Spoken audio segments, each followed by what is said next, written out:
ნატურმორტები, პეიზაჟები და რელიგიურ თემატიკაზე შესრულებული ნამუშევრები ხელოვნების მუზეუმში ბესო ბესელიას პერსონალური გამოფენა გაიხსნა. მხატვრის 70 წლის იუბილეთან დაკავშირებით მისი მოღვაწეობისა და შემოქმედების შესახებ კრებულიც გამოიცა. საკუთარ შემოქმედებაზე საუბარი არ უყვარს, რადგან თვლის, რომ თავარსათქმელს ნახატებით უკეთ ამბობს. მხატვარმა ბესო ბესელიამ ბოლო რამდენიმე წლის განმავლობაში შესრულებული ნამუშევრები ხელოვნების მუზეუმში წარმოადგინა. პერსონალურ გამოფენაზე მან სხვადასხვა ჟანრის ნამუშევრებს მოუყარა თავი. ბესოს ვიცნობ ახალგაზრდობიდან, სტუდენტობიდან. მაშინ მომწონდა ბესო, მახსოვს მაჩუკა თავის პატარა ნახატი. დაბადების დღეზე, რომელიც ეხლაც მიყიდია სახლში, ნელ-ნელა დამიგროვდა 6 ნამუშევარი მაქვს სახლში. მიყიდია კედელზე და დღეს ძალიან მომეწონა მისი ბიბლიური ჩანახატები. ვარი ნამდვილად გამოჩენილი მხატვარი და მე ბედნიერი ვარ, რომ მას ვიცნობ. მეგობრები მის გამორჩეულ ხელწერას უსვამენ ხაზს, ამბობენ, რომ მისი ნამუშევრების ექსპრესიულობა და დრამატიზმი უნიკალურია.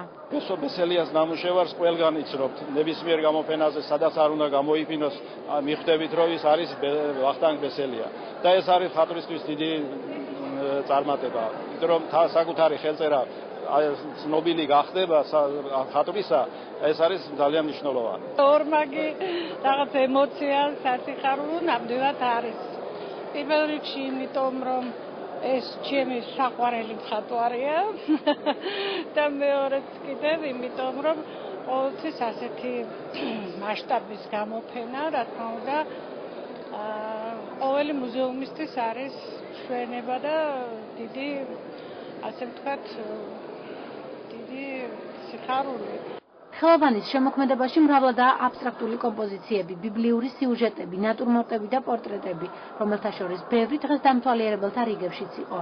როცა ბესოზე ვილაპარაკებ, უკვე სხვაზე სიტყვა აღარ უნდა დაასრულო და სხვაზე თუ ვილაპარაკებ, ბესოზე უნდა გაჩნდეს საერთოდ. ეს არის უნიკალური კაცი, ეს არის კაცი, რომლის შესახებ ქალაქ ბათუმში აზრი არ გაყოფილა არასოდეს.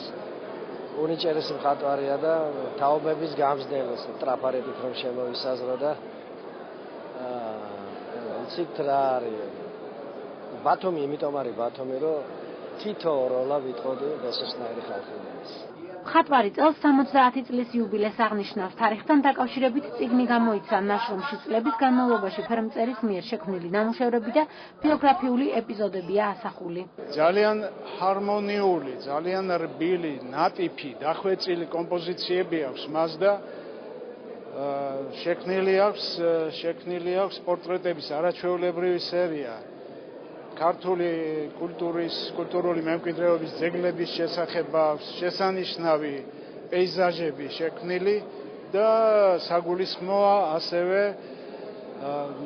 თეატრის ხატრობაში მის მიერ შესრულებული ესკიზები. ბესო ბესელია 1974 წლიდან ბათუმში ცხოვრობს და მოღვაწეობს. თბილისი, მოსკოვი, პეტერბურგი, სტამბოლი მხატვრის ნამუშევრები არაერთ ჯგუფურ გამოფენაზე იყო წარმოდგენილი. მის შემოქმედებაში ერთ-ერთი მნიშვნელოვანი ადგილი თეატრს უჭირავს. მხატვარს ესკიზები დაახლოებით 20-მდე სპექტაკლისთვის აქვს შექმნილი. ვიდეოკამერების წინ გამოჩენა არ უყვარს, ამიტომ სატელევიზიო კომენტარის ნაცვლად წიგნზე სამახსოვრო ჩანაწერი დატოვა.